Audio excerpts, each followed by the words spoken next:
I have gone through periods where I didn't speak to my mom and my stepdad for years at a time because it was really hard to deal with some of that stuff.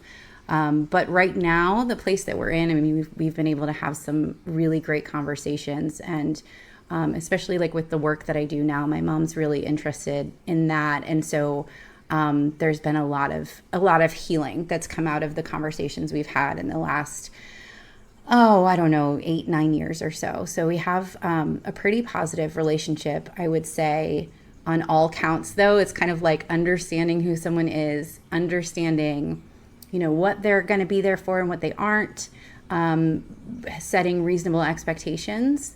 I think that's probably the biggest thing that has gotten me to be able to maintain having those positive relationships. I don't expect things from them that I know they aren't going to deliver. They are who they are. So, How's your relationship with your parents? Very good. My dad and I have a great relationship now, and my mom, she's even though she had a stroke a number of years ago, she's still, I love her with all my heart. So I love my parents with all my heart. And when it comes to my parents, I had a strained relationship with them for a long time. My dad especially. I once I'm ashamed of this, but once when I was a kid, I told my father that I hated him, which that wasn't something that I, as a child, would really say.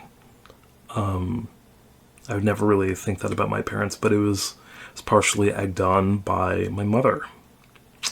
And so my parents, especially at the time, emotionally immature, non-financially responsible, nasty to each other, and in the case of my mother, manipulative, victim complex, and in the case of my father, violently depressed. It was just, I'm glad they got divorced, but they got divorced far too late. They should have gotten divorced when I was a kid.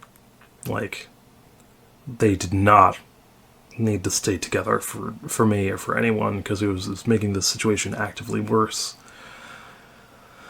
But nowadays I have started talking again to my dad after having a couple periods in my life where we did not.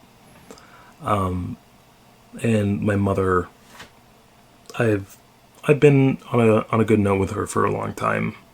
After we both kind of talked out and faced the trauma and the issues that grew out of our relationship when I was a kid. And it's something I always wanted, to be able to have parents. And for the longest time, I hardened my heart, and I was prepared to not have parents. But it's good now. It's good. How is my relationship with my parents? It's really good. I do have opioid use disorders, and since I was 15, and I'm 42 now, so it's been a long road with that. So even though I'm close with my parents, my life's been up and down, and when it goes down, I isolate and I don't talk to them for sometimes years, and it gets very strained. So currently I'm not using, but I'm like kind of climb my way back out of a hole, and so I'm regaining my relationships with my parents right now, and it's going very well. They're forgiving people,